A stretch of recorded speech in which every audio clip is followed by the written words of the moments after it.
नमस्कार। इस दिल से के एपिसोड में हम दो बातों पे चर्चा करेंगे। एक तो अभी हाल ही में भागवत जी ने बयान दिया कि हिंदुस्तान स्वतंत्र उस दिन हुआ, दैट इज़ 22 जनवरी 2024, जब रामलला की प्राण प्रतिष्ठा हुई। और साथ साथ में उन्होंने ये भी कहा कि 1947 में हमें स्वतंत्रता तो मिली, लेकिन एक राजनीतिक दृष्टिकोण से मिली। असली स्वतंत्रता अब मिली है। स्वतंत्रता का क्या मतलब है, भागवत जी किस दृष्टिकोण से इसको देख रहे हैं, भारत उस समय स्वतंत्र पूर्ण तरीके से क्यों नहीं हुआ, आज कैसे हो गया, और रामलला और ये प्राण प्रतिष्ठा का उसका ताल्लुक क्या है, इसके बारे में हम चर्चा करेंगे। और हाल ही में भागवत जी ने और भी कई बयान दिए हैं। कभी कभी तो वो कहते हैं कि ये जो विश्व गुरु की बातें होती हैं, विश्व गुरु को कोई घमंडी नहीं होना चाहिए, और ये रोज़ रोज़ एक विवादित जो मुद्दे उठ रहे हैं कि किसी भी मंदिर को, किसी भी मस्जिद को गिराना और एक विवाद पैदा करना, ये भी सही नहीं है। कभी ऐसे भी बयान देते हैं। कभी वो कहते हैं कि जनसंख्या हिंदुस्तान की बढ़ रही है, इतनी बढ़ रही है, उस पर ध्यान देना चाहिए। कभी वो कहते हैं कि जो रिजर्वेशन का इशू है वो रिजर्वेशन पे हमें दोबारा ख्याल करना चाहिए, और कभी कहते हैं कि नहीं, हम प्रतिबद्ध हैं, रिजर्वेशन होना चाहिए। तो ये जो विवादित बयान देते हैं भागवत जी के पीछे सोच क्या है, एक तो बात ये। और दूसरी, 1925 जब आरएसएस का गठन हुआ, उसके बाद आरएसएस का क्या रवैया रहा है। 1930 जब सत्याग्रह हुआ तब उनका क्या रवैया था, क्विट इंडिया मूवमेंट हुई तब क्या रवैया था, गांधी जी की जब हत्या हुई तो उन्होंने क्या कहा, और उसके बाद जब हमें स्वतंत्रता मिली उसके बाद आरएसएस का क्या रोल रहा है हिंदुस्तान के इतिहास में। और आज आरएसएस जो पहले कहते आई है कि हम तो एक सोशल ऑर्गेनाइजेशन हैं, आज हमें ऐसा लगता है, मेरी अपनी सोच है, कि आरएसएस आज राजनीति में उतनी ही जुड़ी हुई है जितने मोदी जी जुड़े हुए हैं। ये मेरी अपनी सोच है। तो इन बातों में हम आज चर्चा करें थे तीन ऐसे लोगों के साथ जो मैं समझता हूँ कि हिंदुस्तान में कम ही लोग ऐसे होंगे जिनको आरएसएस की सोच के पीछे, भागवत जी के बयानों के पीछे क्या गहरी सोच है, शायद ही कम लोगों को पता होगा। पहले तो हमारे पूर्वानंद जी हैं जो यहाँ आए हैं। Purvanand ji, thank you very much for coming here. आप प्रोफेसर रहे हिंदी के, हैं अभी भी दिल्ली यूनिवर्सिटी में, और बिहार में आपकी पैदाइशी हुई और आप वहाँ पले, और उसके बाद आपने मास्टर्स पीएचडी पटना यूनिवर्सिटी से की, और उसके बाद आप पटना में पहले पढ़ाते रहे मगध यूनिवर्सिटी में। 1999 में आप Mahatma Gandhi international Hindi university, central university में आप आए, और वहाँ आपने एक विजन प्लान डेवलप किया। 2014 में आप हिंदी डिपार्टमेंट दिल्ली यूनिवर्सिटी में आप ज्वाइन किया, और जब हमारा national curriculum framework school education का 2005 में बना तो उसमें आपका बड़ा योगदान रहा, और आप एक उस कोर ग्रुप के भी मेंबर थे फॉर हायर एजुकेशन, जिसमें जो अध्यक्ष थे वो अपने प्रोफेसर यशपाल थे। आपने 2 किताबें भी लिखी हैं, सुंदर का सपना और साहित्य का एकांत, और एक आपने 2 किताबें एडिट भी की हैं, idea of university and education at the cross roads. अब आप लिखते भी रहते हैं इंडियन एक्सप्रेस में, फ्रंटलाइन में, वायर पे। तो इन बातों में आपकी हम राय लेंगे। सीमा जी, खैर सीमा जी तो मैं बहुत पुराना जानता हूँ, पत्रकार रही हैं ये, और मतलब लगभग हो गए 40 साल हो गए आपको पत्रकार करते हुए, इतने लगभग इतने 32 साल, जी जी, 40 होने वाले। हाँ, 32 साल हो गए आपको पत्रकार बने हुए। हिंदुस्तान टाइम्स में शुरुआत किया आपने, उसके बाद आप बीबीसी के एडिटर भी बने, उसके बाद आप इंडियन एक्सप्रेस में आए, 20 साल आपने वहाँ काम किया, रेजिडेंट एडिटर बने, और जब आप वहाँ से छोड़ा आपने तो आप डिप्टी एडिटर थे। आपने Sumitra and Anees, tales and recipes from a khichdi family, एक किताब भी लिखी है, और हमें तो बहुत ज़्यादा दुख है कि सीताराम जी हमारे से चले गए, और जिस तरह से आप दोनों इकट्ठा होकर वो सेक्युलर विजन हिंदुस्तान की बरकरार रखते थे और रखते हैं। आप अब आज भी रखते हैं। उसी से हम भी ऐसे प्रोग्राम करते हैं। थैंक यू वेरी मच सीमा जी। और धीरेन्द्र झा साहब, जितनी किताबें आपने लिखी हैं शायद ही किसी ने लिखी हों, और जितने आप जानकार हैं आरएसएस के बारे में शायद ही कोई जानकार हो। और मैं समझता हूँ कि उनकी आइडियोलॉजी, उनका रवैया, उन्होंने इतिहास में क्या क्या कहा, उनकी जो फ्रिंज ऑर्गेनाइजेशंस हैं, फुट सोल्जर्स हैं हिंदुत्व के, वो कैसे काम करते हैं, और ये साधु और अखाड़ा और making of the Hindu vote, ये कैसे इसको आगे बढ़ाया जाता है। और आपने ऐसी ऐसी कई किताबें लिखी हैं, मैं ज़्यादा नाम नहीं लेना चाहता, लेकिन 5-10 तो ऐसे लिखी हैं जो मेरा ख्याल कि कोई उनको पढ़ेगा तो समझ जाएगा कि एक्चुअली आरएसएस है क्या, कैसी ऑर्गेनाइजेशन है। तो अपूर्वानंद जी, आप बताइए, जो बात मैंने रखी, भागवत जी के जो बयान आ रहे हैं, आप उनका दृष्टिकोण क्या है आपके हिसाब से? दरअसल मोहन भागवत ने अभी जो कहा वह राष्ट्रीय स्वयंसेवक संघ की वास्तविक समझ है भारत के बारे में। 1947 में राष्ट्रीय स्वयंसेवक संघ कुछ ऐसा सोच रहा था कि एक अराजकता का माहौल है, उस अराजकता के माहौल में कुछ ऐसी स्थिति उत्पन्न की जाएगी जिसमें वह सत्ता पर कब्जा कर ले और भारत को हिंदू राष्ट्र में तब्दील करे। क्योंकि भारत हिंदू राष्ट्र होगा, यह राष्ट्रीय स्वयंसेवक संघ की समझ थी और उसके सरसंघचालक गोलवलकर की समझ थी। और इसके बारे में धीरेन्द्र और विस्तार से बतलाएंगे कि गोलवलकर ने एक तरह से जो ब्लूप्रिंट दिया था भारत के हिंदू राष्ट्र बनने का, वह अब अभी हम खुलता हुआ देख रहे हैं। तो गोलवलकर का सपना अभी चरितार्थ हो रहा है। तो इसलिए वह असली समझ है राष्ट्रीय स्वयंसेवक संघ की। 1947 में जो हुआ वह संघ के हिसाब से भारत एक गलत रास्ते पर चला गया था, और वह गांधी की हत्या के चलते हो गया, क्योंकि जो इरादा एक तरह का कि तख्ता पलट का था वह कामयाब नहीं हो सका कई वजहों से। तो वह अब कामयाब होता हुआ दिख रहा है, और ये प्रतीकात्मक रूप से बहुत ज़रूरी है कि 15 अगस्त की तारीख को खिसकाया जाए, और उसकी कोशिश कई बार की गई। जैसे आपको याद होगा कि 5 अगस्त के बारे में यह कहा गया कि 5 अगस्त एक तारीख है ना, और जब राम जन्मभूमि मंदिर बनने का फैसला हुआ उस तारीख को भी पेश किया गया था उस वक्त कि यह असली तारीख है। फिर 22 जनवरी को पिछले साल ही, और वो नरेंद्र मोदी ने घोषणा की थी कि यह है दरअसल एक भारत के स्वधर्म के स्थापित होने की चीज़। तो भारत की जो अपनी सांस्कृतिक आत्मा है, वह सांस्कृतिक आत्मा अब हासिल कर ली गई है, उसका सेल्फ उसको वापस मिल गया है। ये पिछले साल ही कहा था नरेंद्र मोदी। तो भागवत कोई नई बात नहीं कह रहे हैं, भागवत एक पुरानी बात है जिसको वो दोहरा रहे हैं, और राष्ट्रीय स्वयंसेवक संघ बार बार कहता रहा है इस बात को। अगर आपको ध्यान हो, इसको कई चीज़ों से मिलाकर देखना चाहिए।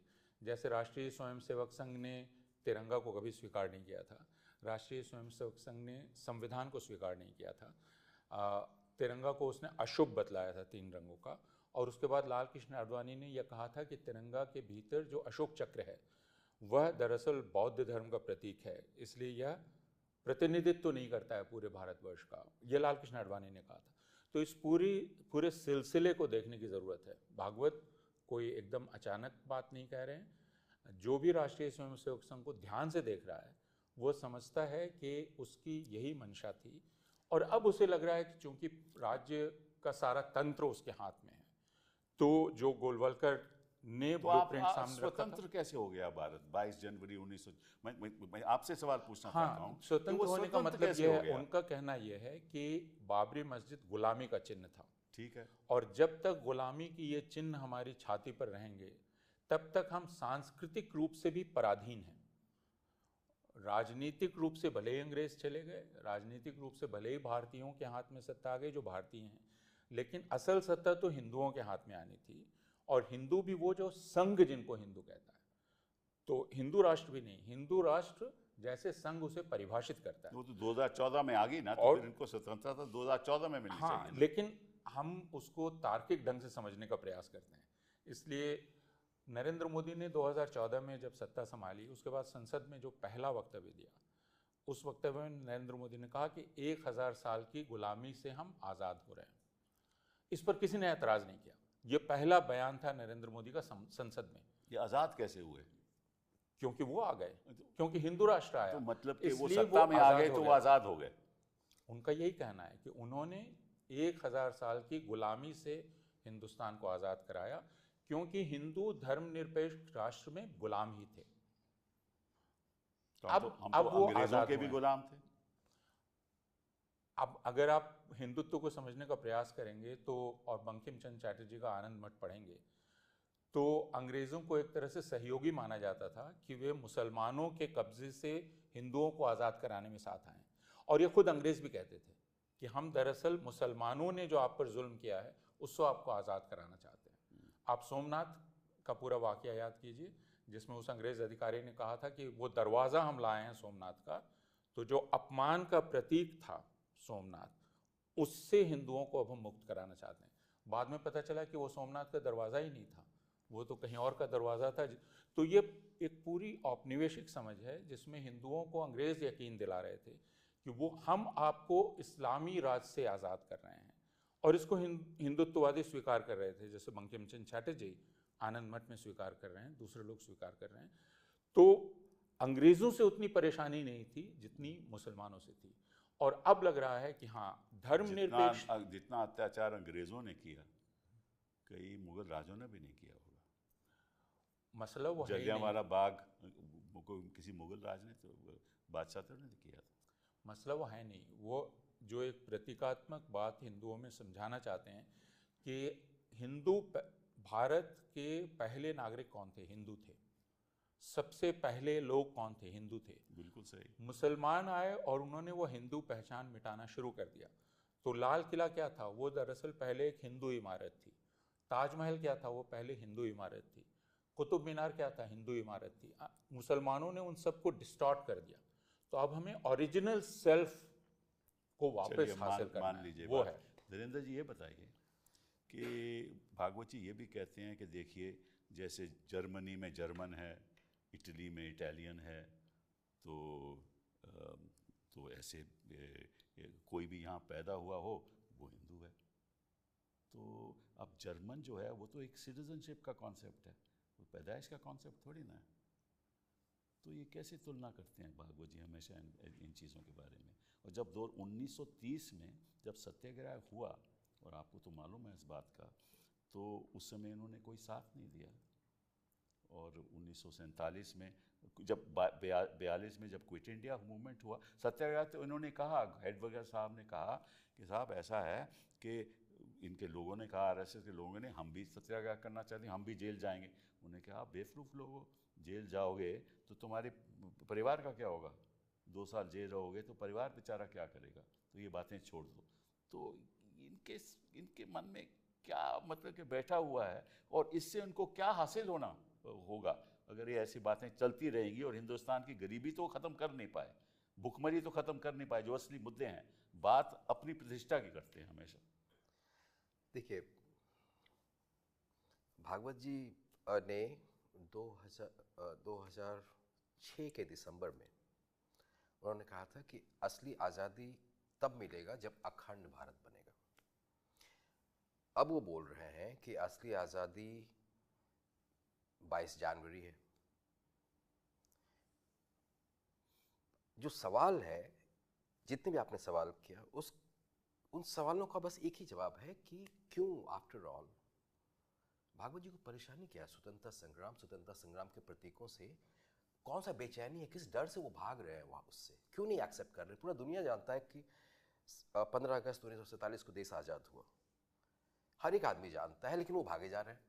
कारण सीधा है, संघ की जो स्थापना हुई, उसका जो फाउंडेशनल ऑब्जेक्टिव था वो था हिंदुओं को कन्विंस करना कि वो, उसका जो मेन कॉन्ट्रडिक्शन है वो अंग्रेजों के खिलाफ नहीं है बल्कि मुस्लिम्स के खिलाफ है। वैसे समय में, जिस समय में नेशनल मूवमेंट के कोर में हिंदू मुस्लिम यूनिटी को लाने की कोशिश की जा रही थी, और जिससे अंग्रेज घबराए हुए थे और डिवाइड एंड रूल पॉलिसी के लिए उनको जरूरी था इस तरह का आर्ग्यूमेंट जो हिंदुत्व जो सावरकर लाता है। और एक बात जान लीजिए कि आरएसएस एक हिंदुत्व ऑर्गेनाइजेशन के रूप में बना था। तो अब ये जहाँ पे इनका मंशा है अंग्रेजों के खिलाफ लड़ाई में शामिल नहीं होने का, वहां पे ये ऑब्वियसली इस मंशा के कारण अपने आप को खड़ा कर लेते हैं जो नेशनलिस्ट थे, जो फ्रीडम फाइटर्स थे, एंटी नेशनल पोजीशन पे खड़ा कर लेते हैं आरएसएस। और न सिर्फ वो आज़ादी की लड़ाई चाहे 1930 हो या फिर 1942 हो से अपने आप को अलग रखते हैं, बल्कि अपने इन्फ्लुएंस के एरिया में लोगों को कन्विंस करते हैं कि आप उसमें मत पार्टिसिपेट कीजिए। हेडगेवार 1935 में जब वो 10वां सालगिरह मना रहा था आरएसएस का, और इसको रिपोर्ट किया गया है टाइम्स ऑफ इंडिया में 7 अक्टूबर 1935 के टाइम्स ऑफ इंडिया का जो एडिशन है उसमें रिपोर्टेड है। हेडगेवार ने ब्रिटिश राज को एक्ट ऑफ प्रोविडेंस कहा।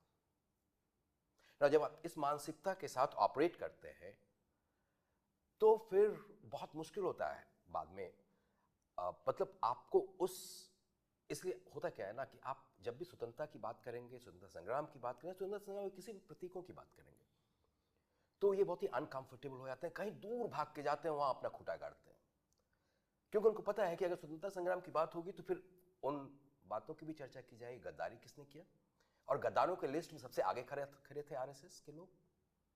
इसलिए ये अपने आप को स्वतंत्रता संग्राम से डिसोसिएट करते हैं, और सिर्फ उतना ही नहीं बल्कि ऐसे जगह पे जाके खड़ा करते हैं अपने आप को जहां पे स्वतंत्रता संग्राम का जिक्र भी नहीं किया जाए।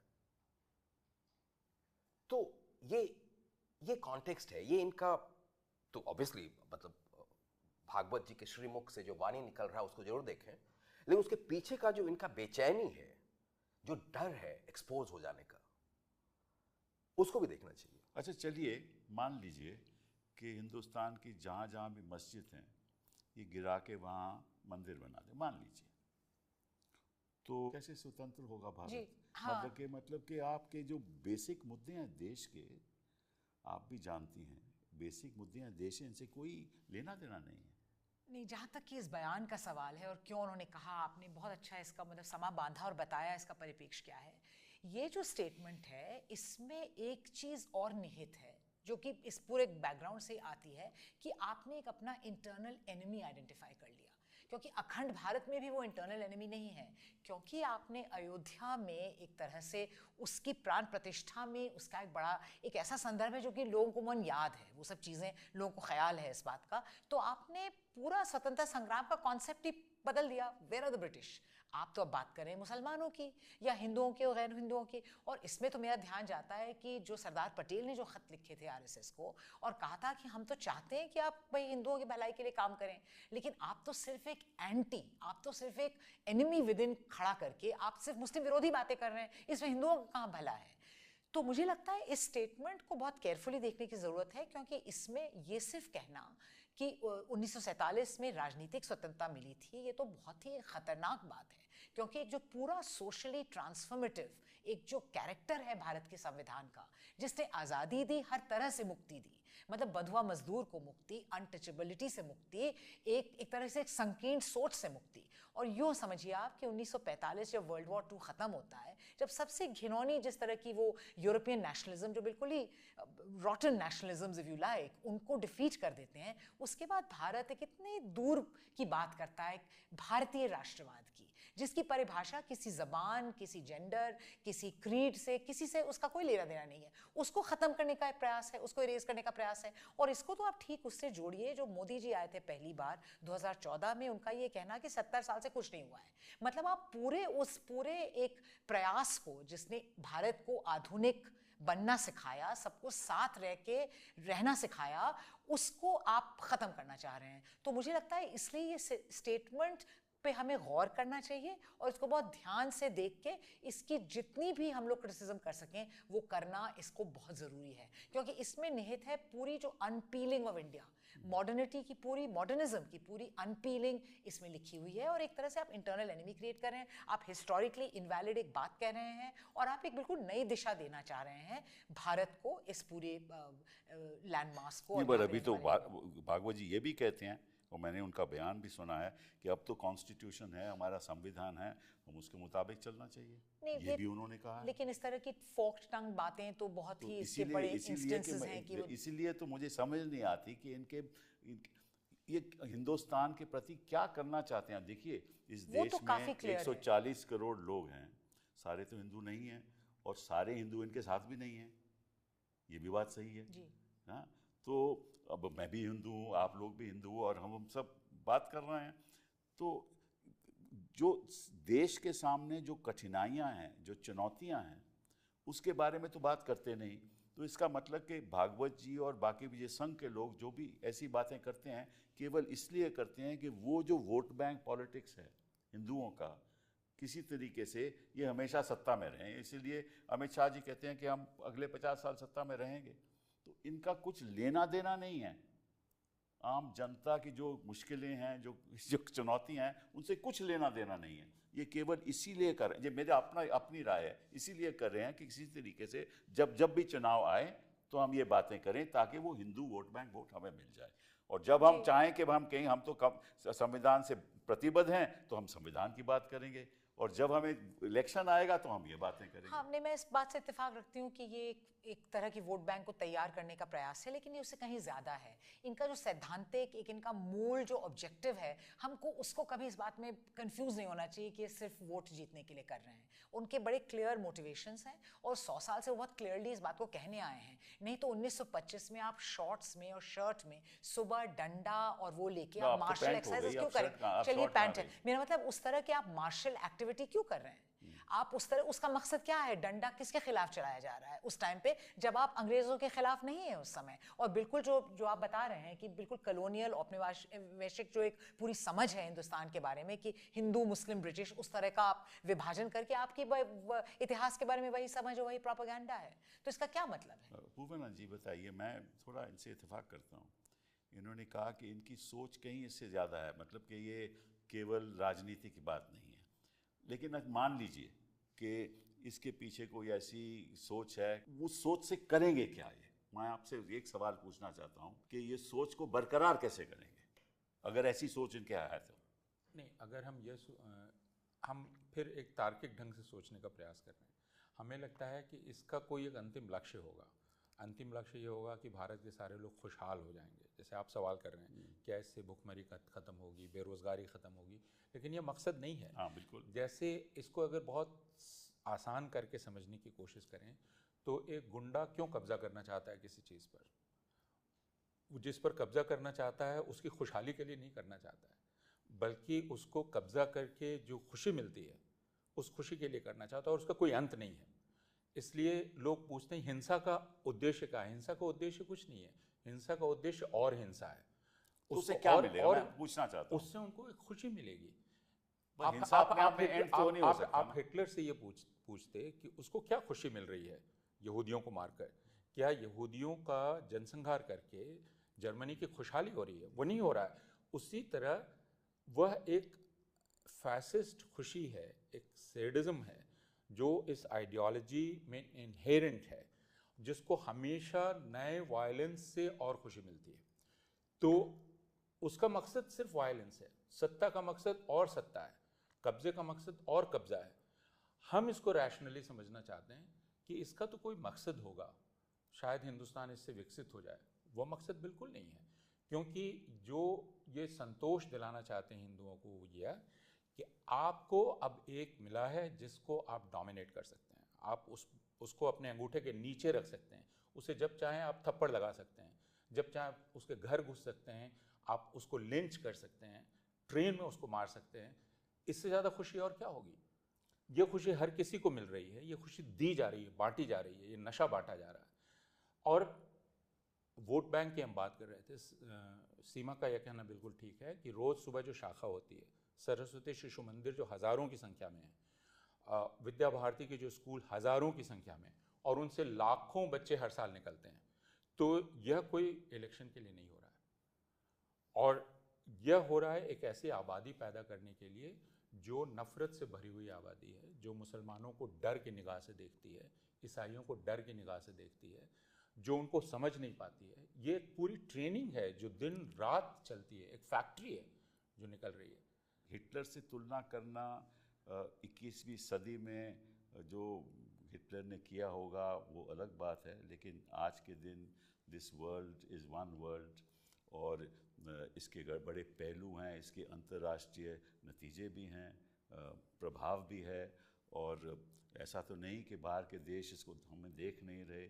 आजकल के सैंक्शंस की भी बात हो रही है यूरोपियन पार्लियामेंट में, पीछे आपको मालूम है बहस भी हुई, एक रेजोल्यूशन दिया गया कि अगर हिंदुस्तान ऐसे ही करेगा तो हम सैंक्शंस इम्पोज करेंगे।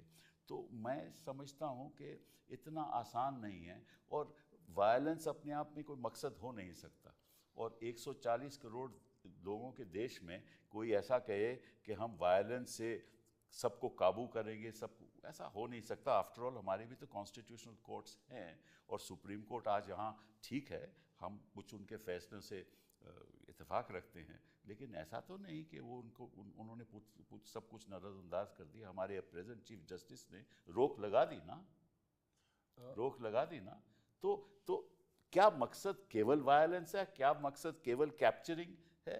मैं इससे इत्तेफाक रखता हूँ। मैं सिर्फ एक बात कहना चाहता हूँ, इसको पहले धीरेन्द्र कहें। देखिए, हम हिटलर की बात जब कर रहे हैं तो हमें ये समझने की ज़रूरत है कि फ़ैसिज़्म के अलग अलग स्वरूप होते हैं, लेकिन वो फ़ैसिज़्म ही रहता है। और ये फ़ैसिज़्म है, फ़ैसिज़्म की जो पहचान है वो ये कि आप एक दुश्मन पैदा करते हैं और उस दुश्मन के ख़िलाफ़ लोगों को इकट्ठा होने की बात करते हैं। फैसियो आखिरकार वही है, इकट्ठा होना। तो आप इकट्ठा होने के बाद आप हिंदुओं को कहते हैं संगठन में शक्ति है, लेकिन संगठन क्यों? क्योंकि इस दुश्मन के खिलाफ। ये दुश्मन कौन है? ये मुसलमान है और ईसाई है, इसलिए फैसिज्म है। अब हिंदुस्तानी फैसिज्म का जिन लोगों ने भी अध्ययन किया है उन्होंने बतलाया है कि हिंदुस्तानी फैसिज्म ने हिटलर से सीखा है, और वो ये है कि फाइनल सॉल्यूशन में टोटल एनहिलेशन की बात आप भूल जाइए, आप टोटल डोमिनेशन की तरफ जाइए। तो आप एक पूरी आबादी को दोयम दर्जे के शहरी में तब्दील कर दीजिए। ये मॉडल हिंदुस्तानी फैसिज्म का मॉडल है। 20 करोड़ लोगों को, 20 करोड़ लोग, मुश्किल है। मुश्किल नहीं है। उसका पहला चरण आप पार कर चुके हैं, जिसमें मुसलमान खुद, आप मुसलमानों से बात करें, मुसलमान अपने आप को दोयम दर्जे का शहरी मानते हैं। वो मानकर चलते हैं। मेरा एक दोस्त जो कि पत्रकार है, दिल्ली आया है, 3 महीने हो गए, उसको मकान खोजने में कम से कम उसने 300 मकान देखे होंगे। वो तो आजकल वकीलों को भी वो मकान नहीं को देते। वकील, लेकिन उन दोनों की तुलना नहीं है। नहीं, उसे मकान अभी जाकर मिला है जो उसकी पसंद का मकान नहीं है। नहीं, सही बात। तो इसलिए मुसलमान दोयम दर्जे के नागरिक एक प्रकार से हो चुके हैं, ये बात हम लोगों को मालूम है। मुसलमान मर्द अगर अपनी औरत को छोड़े तो 3 साल की सजा हो सकती है, हिंदू मर्द को नहीं होगी। नहीं, वो तो अब दोयम कोर्ट में चैलेंज होगा, लेकिन अभी तो कानून यही है कि एक मुसलमान मर्द अगर एक हिंदू लड़की से मोहब्बत कर ले, शादी के लिए जाए, जेल हो सकती है। नहीं, अभी हिंदू को नहीं, किसी की हुई नहीं ना, अभी किसी की हुई नहीं। क्यों? आप मध्य प्रदेश में एक कलेक्टर ने, और वो कानूनी शादी थी, एक मुसलमान मर्द और एक हिंदू लड़की, कलेक्टर ने प्रोएक्टिवली जाकर उसका घर डिमोलिश कर दिया और उसने उसको ट्विटर पे डाला मंडोरा में।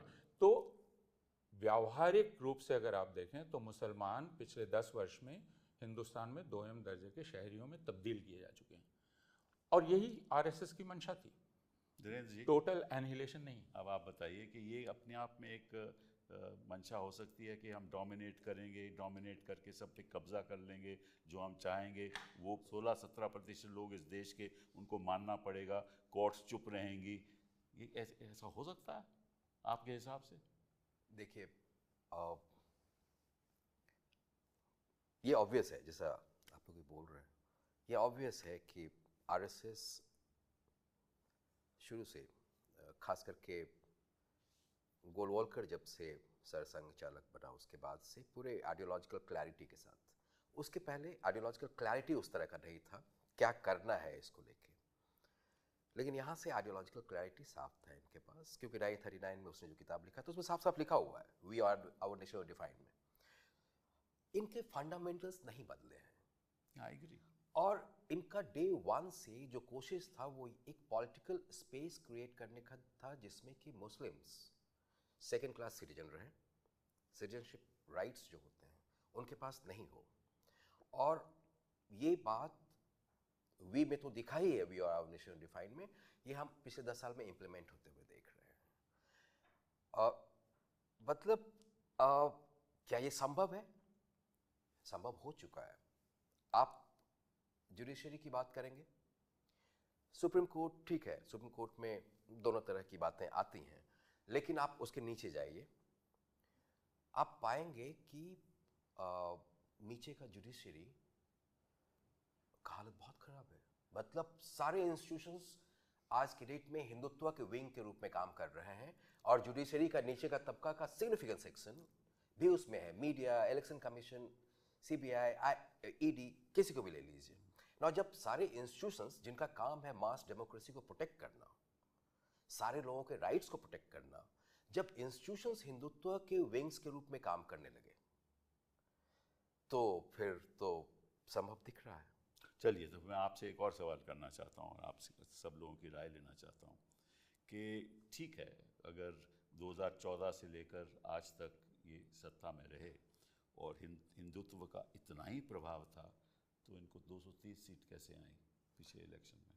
मैं ये नहीं बोल रहा हूँ कि अगर यही बात थी, क्योंकि इसका मतलब साफ जाहिर है कि देश की जनता इन बातों को समझ गई है कि ये केवल सत्ता के लिए कर रहे हैं, इनको कोई ऐसा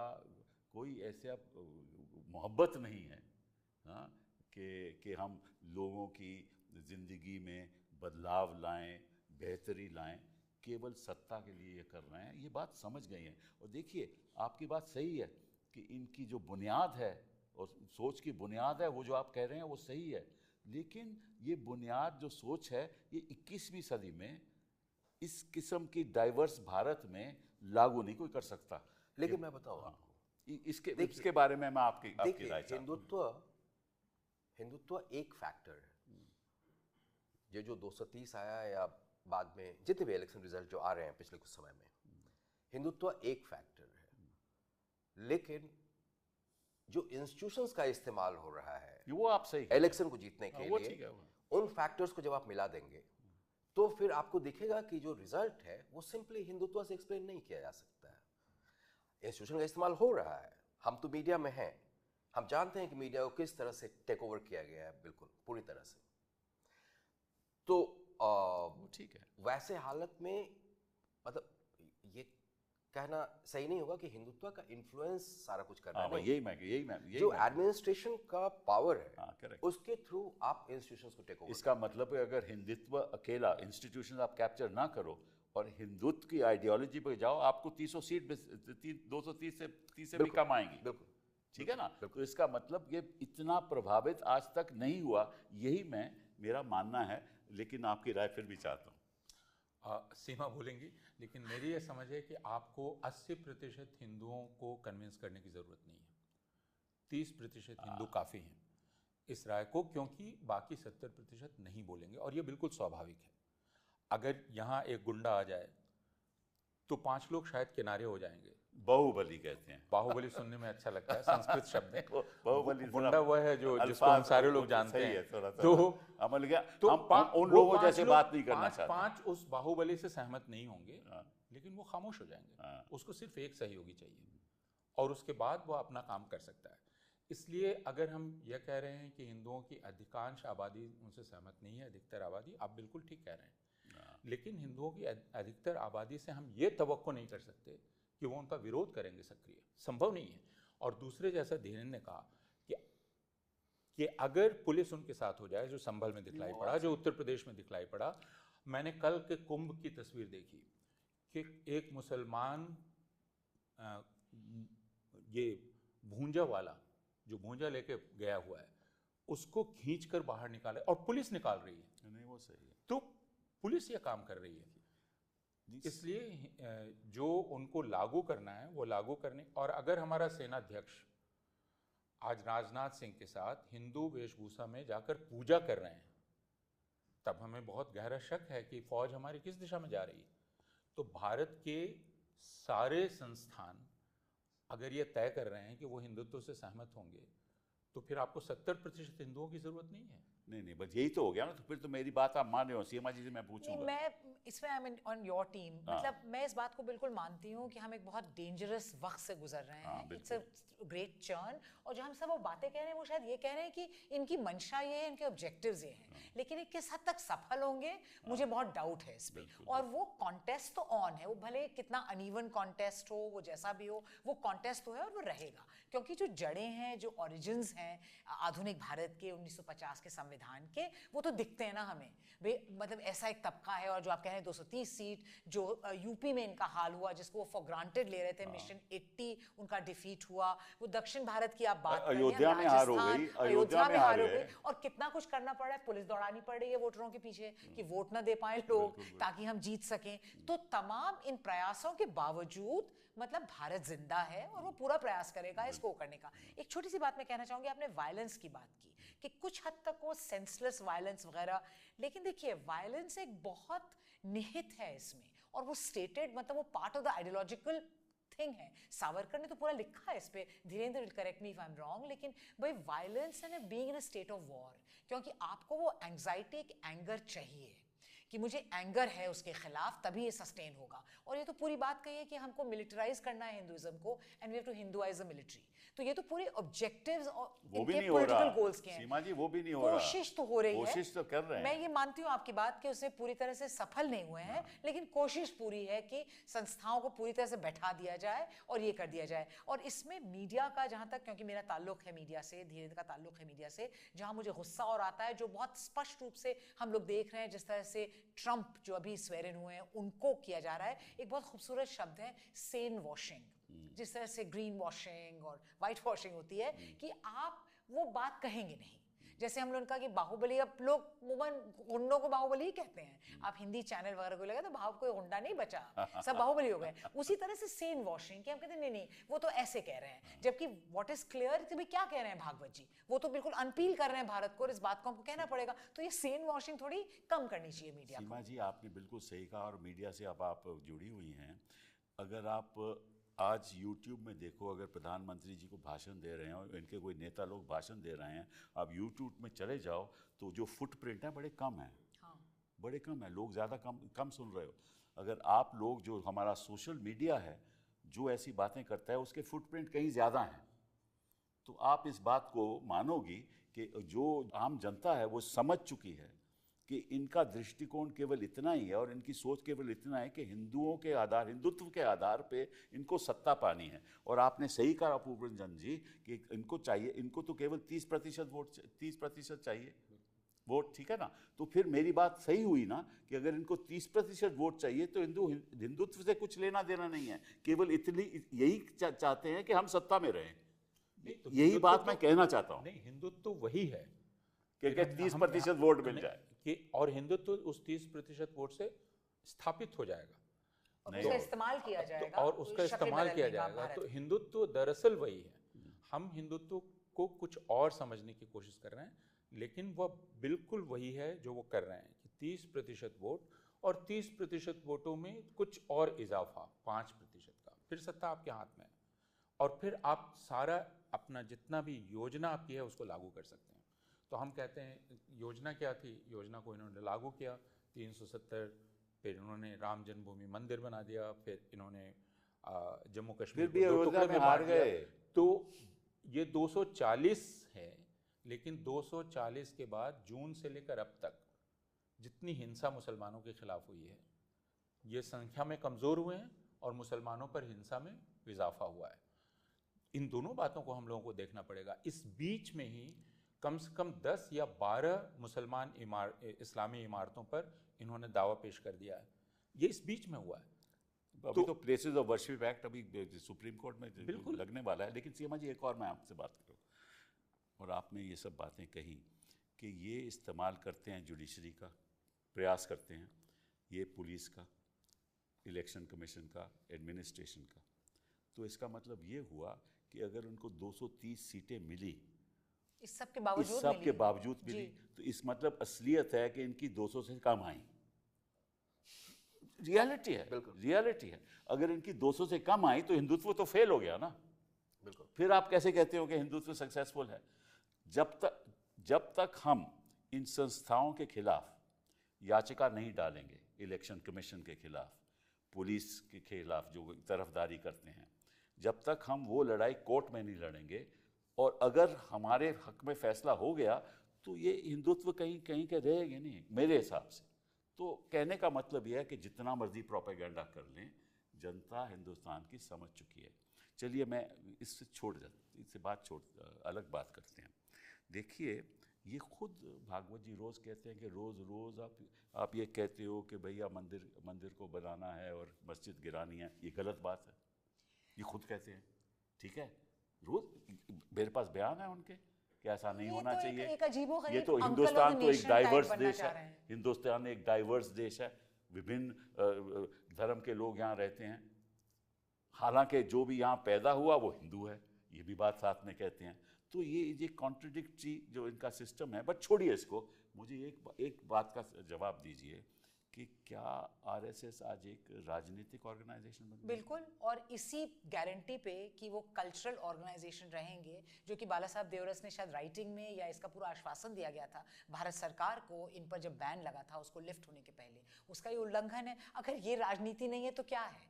हो सकता है वो डायरेक्टली इलेक्शन में नहीं लड़ रहे हैं, लेकिन जिस तरह के लोगों को अब भारतीय जनता पार्टी तो अवार्डली उन्हीं की एक संस्था है, उन्हीं की एक विंग है, उनकी तमाम विंग्स हैं। एबीवीपी का तो एस्टैब्लिशमेंट 1948 में हो गया था। मंत्रालय में उनका आरएसएस का बंदा बैठा था, और आरएसएस के दफ्तर जाकर सारे प्रधानमंत्री और तमाम मंत्रालय के लोग जाके उनको बयान देते हैं, वो पूरी अपनी उनको पेश करते हैं अपनी चीजें कि हमने ये किया, ये नहीं किया। नागपुर में भी वो बातचीत होती है। तो इस पे तो शायद धीरेन्द्र की भी स्टोरी थी कि जो एक आरएसएस और सरकार का जो संतुलन है वो थोड़ा बहुत बिगड़ गया है, क्योंकि Modi ji does his own thing sometimes. लेकिन वो तो बिल्कुल क्लियर है कि वो बिल्कुल ही राजनीति के ये राजनीतिक बिल्कुल राजनीति में एकदम जुड़े हुए हैं। इनका कोई समाज प्रति जो ये चाहते हैं बदलाव हो, कोई लेना देना नहीं है। देखिए, ये राजनीति से शुरू से जुड़े हुए थे, कभी भी अलग नहीं हुए थे। अच्छा, बस ये है कि इनका जो राजनीति का समझदारी है वो नहीं है जो हमारे कॉन्स्टिट्यूशन में निहित है या कॉन्स्टिट्यूशन मेकर्स की जो समझदारी थी। इनकी समझदारी एक जगह पे रिफ्लेक्ट हुआ था। एक डायरी जो सीज किया गया था गांधी असैसिनेशन के बाद नागपुर हेडक्वार्टर से, जिसमें देवरस कुछ प्रमुख आरएसएस के लोगों से बात कर रहे हैं कि भाई गुरुजी जब बोलते हैं कि हम एपॉलिटिकल हैं, मतलब पॉलिटिक्स में हमारा इंटरेस्ट नहीं है, तो उसका क्या मतलब है। तो वहां पे देवरस बतलाते हैं कि इसका मतलब ये है कि हमें पूरी तरह से कोशिश करके संघ को इतना विस्तार करना है कि जब एक कॉल देने पे, गुरुजी के एक कॉल पे हम पावर सीज कर लें। हाँ, ये समझदारी जो है राजनीति का, ये समझदारी पॉलिटिकल जो हमारा जो कॉन्स्टिट्यूशन है उसके खिलाफ है। ये समझदारी इनका आज भी थोड़ा डाइल्यूटेड फॉर्म में लेकिन मौजूद है। आप पॉलिटिक्स कर रहे हैं, आप पॉलिटिकल पार्टी बनिए, बिल्कुल, तब आप फिर कॉन्स्टिट्यूशन के अंदर या जो भी नियम कानून है उसके अंदर आप रेगुलेट होंगे। आप पॉलिटिक्स कर रहे हैं लेकिन आप बाहर से पावर को कैप्चर करना चाहते हैं। ये बात सही है। तो इनकी जो पॉलिटिक्स में रहे हैं through out, number one. Number two कि पॉलिटिक्स बिहाइंड द सीन्स समझदारी भी जो है वो एंटी डेमोक्रेटिक है, पूरे कॉन्स्टिट्यूशन के खिलाफ है। वो तो बात सही है, वो तो साफ सही है। अच्छा, ये बताइए, चलिए एक और मुद्दे पे आते हैं। पर हिंदुस्तान में आपको मालूम है जितना जो स्ट्रैटिफाइड कास्ट सिस्टम है, इतना ज़्यादा स्ट्रैटिफाइड है कि हिंदू तो हर जगह है ना, ब्राह्मण भी, क्षत्रिय भी, SC ST भी, हिंदू तो है ना। लेकिन कास्ट सिस्टम इतने बटा हुआ है, तो ये सबको इकट्ठा कैसे करेंगे? आपको इसीलिए तो उत्तर प्रदेश में हारे, तो ये इकट्ठा कैसे करेंगे? देखिए, मैं फिर कह रहा हूँ कि एक समझ ये बनी थी जो 90 के दशक में बनी, बाबरी मस्जिद के विध्वंस के बाद और उसके पहले, कि सामाजिक न्याय की राजनीति पराजित कर देगी हिंदुत्व को। और उसमें एक समीकरण बनाया गया कि यह दलित, अति पिछड़ा और मुसलमान गठजोड़ होगा और वो हरा देगा। लेकिन भारतीय जनता पार्टी ने सामाजिक न्याय को सर के बल खड़ा कर दिया, और सर के बल उसने खड़ा किया इस जाति विभाजन का इस्तेमाल करके। तो उसने जो पिछड़ी जातियां हैं उनमें जो अलग अलग विभाजन है उनको बड़ी पिछड़ी जाति के खिलाफ खड़ा करके हिंदुत्व के दायरे में वो ले आए। तो ये पेश क्या करते हैं, ये पेश करते हैं आप छोटी छोटी जातियां हैं, आपको एक छाता हम दे रहे हैं हिंदुत्व का, आप उसके नीचे आ जाइए, और एक बड़ी जाति है वो यादव हो या जाट हो उसके खिलाफ आप हमारे साथ आइए। सही बात। और यह रणनीति उन्होंने बिहार में भी चलाने की कोशिश की, अभी तक पूरी तरह सफल नहीं हुए, लेकिन वहाँ काफ़ी हद तक वो प्रयोग चल रहा है उनका, और उनका समझौता छोटी छोटी जातियों के नेताओं से हो चुका है। करेक्ट। उत्तर प्रदेश में भी यही रणनीति है, हरियाणा में भी यही रणनीति है, हर जगह अभी यही है। पंजाब में। हाँ, और यह बात तो खुद अंबेडकर ने कही थी कि अगर आपको दलित कभी भी हिंदू बनेंगे तो उसके लिए उनके सामने मुसलमान को खड़ा कीजिए। आप मुसलमान खड़ा कीजिए, आप किसी को भी हिंदू में तब्दील कर दे सकते हैं। और वो हिंदू कौन है? जिसकी परिभाषा है कि वह मुसलमान के खिलाफ है। तो इस तरह एक दलित भी हिंदू हो सकता है, उसको मुसलमान के खिलाफ आप खड़ा करें। त्रिलोकपुरी में जो हिंसा हुई थी 2013 या 15 में, उस हिंसा में दलितों ने हिस्सा लिया था। बहुत जगह हिंसा में दलित हिस्सा लेते हैं, वाल्मीकि हिस्सा लेते हैं। गुजरात के हिस्सा में झारा आदिवासियों ने हिस्सा लिया था, कोई ब्राह्मण हिस्सा नहीं ले रहे थे उस तरह से मारकाट में। आप रेवती लाल की किताब पढ़ें, एनाटॉमी ऑफ हेट, उस किताब में वो इंटरव्यू करती हैं और उनके ब्यौरे लिखती हैं। तो हमारी जो पहले आसान समझ थी कि जो दलित जातियां हैं या अति पिछड़ी जातियां हैं ये असंभव कर देंगे हिंदुत्व को, यह समझ गलत साबित हो चुकी है, और भारतीय जनता पार्टी ने इसको गलत साबित किया है। इसलिए उस भुलावे में हमें नहीं रहना चाहिए, वह भुलावा है पूरी तरह से। नहीं, मैं आपकी बात मानता हूँ कि उन्होंने ये प्रयास किया है कि जो अति पिछड़े हैं उनको अपनी तरफ कर लो, और बट उसमें क्या होगा कि आपस में within the caste itself इतना कॉन्फ्लिक्ट हो जाएगा, तो हिंदुस्तान के भविष्य के लिए बहुत खतरनाक है। नहीं, एक बहुत दिलचस्प चीज़ है जाति व्यवस्था की। जाति व्यवस्था में हर किसी को अपनी औकात मालूम है। मुझे मालूम है मेरी औकात क्या है, मेरे नीचे कोई है मैं उसको दबा सकता हूँ, मेरे ऊपर जो है वो मुझे दबाएगा। हर कोई अपनी औकात में रहता है। यह संतुलन जाति व्यवस्था का संतुलन है, और यह अब तक नहीं बिगड़ा है। जनतांत्रिक राजनीति ने एक वादा किया है कि हम आपको रिप्रेजेंटेशन देंगे, तो अगर आप उसे पूरा कर देते हैं, और अगर आप पिछले 20 सालों के 30 सालों के राजनीतिक परिवर्तन को देखें जिसमें आप रहे हैं खुद, तो अंततः हम क्या करते हैं, हम मोल तोल करते हैं कि एक तुम्हारा आदमी आ जाएगा, तो एक छोटी जाति है उसका एक प्रतिनिधि होता है, उससे मोल तोल होता है, वो आ जाता है। इस प्रकार एक संतुलन बैठाया जाता है। तो हर किसी, आप जिस विभेद की बात कर रहे हैं, जिस कन्फ्लिक्ट की बात कर रहे हैं, वह कन्फ्लिक्ट जाति व्यवस्था के चलते ही मैनेज्ड रहेगा। आई डोंट नो, आप इससे सहमत हैं सीमा जी? मुझे लगता है कि जो ये कह रहे हैं तो बिल्कुल ये वास्तविकता, ये सही है कि ये हो रहा है, लेकिन इसकी काट जो है वो पॉलिटिकल ही होगी। मतलब एक पॉलिटिकल समझ, आपको एक आइडियोलॉजिकल, जिसको कहते हैं डीप कैंपेनिंग, आपको एक समझ बैठानी पड़ेगी बिल्कुल इस जाति व्यवस्था के ही खिलाफ। मतलब हम जाति व्यवस्था का सहारा लेकर इसको नहीं डिफीट कर सकते। आप समझते हो वो जो लोग इस स्थिति में हैं वो समझते नहीं हैं? आप हिंदुस्तान के जो नागरिक हैं इतने बेवकूफ हैं कि वो बात नहीं समझते। नहीं, मैं बिल्कुल नहीं मानती इस बात को। वो लोग, लेकिन हर व्यक्ति, खासतौर पे जो जिस तरह के नेताओं को साथ लाया जा रहा है, उनके सेल्फ इंटरेस्ट, उनका प्रोजेक्शन अपने बारे में वो कुछ अलग होता है। ये समझ गए हैं कि एक आदमी को रिजर्वेशन मिल जाएगी तो फिर उस जाति का सुधार नहीं होगा merely by that representation। ये ठीक है आपकी बात, लेकिन रिप्रेजेंटेशन से बहुत उसको इज्जत मिलती है, उसकी जो सेल्फ बिलीफ है वो बढ़ती है। लेकिन मैं इस बात से भी इत्तेफाक कर रखती हूँ कि एक लिमिटेशन होती है उस पूरी स्ट्रैटेजी की, वो होती है, वो कुछ दिनों के लिए चल सकता है। लेकिन उसका काउंटर ये नहीं हो सकता कि हम जैसा ये कह रहे हैं कि हम बस सोचें कि भाई अब देखिए बहुत सारी जातियां हैं इसलिए बीजेपी सक्सीड नहीं करेगी। उसका काउंटर एक टफ पॉलिटिकल कैंपेन, जब हमको उठना पड़ेगा उस जातीय पॉलिटिक्स से और एक गुड पॉलिटिक्स कंडक्ट करने। मैं सवाल इसलिए उठा रहा हूँ कि अगर इसी कन्विक्शन में रहे कि ये तो हमेशा ऐसा करके सक्सीड करेंगे, तो मेरे हिसाब से, मेरे दृष्टिकोण से गलत होगा। ठीक है, ये प्रयास तो कर रहे हैं, लेकिन हिंदुस्तान की जनता इतनी बेसमझ नहीं है। ये हम नहीं कह रहे हैं, हम उनकी रणनीति को समझने की बात कर रहे हैं। हम समझ रहे हैं। देखिए 90 के दशक में हम एक इक्वेशन बनाया गया इस तरह आपने पोस्टपोन किया, लेकिन वो आखिरी नहीं था।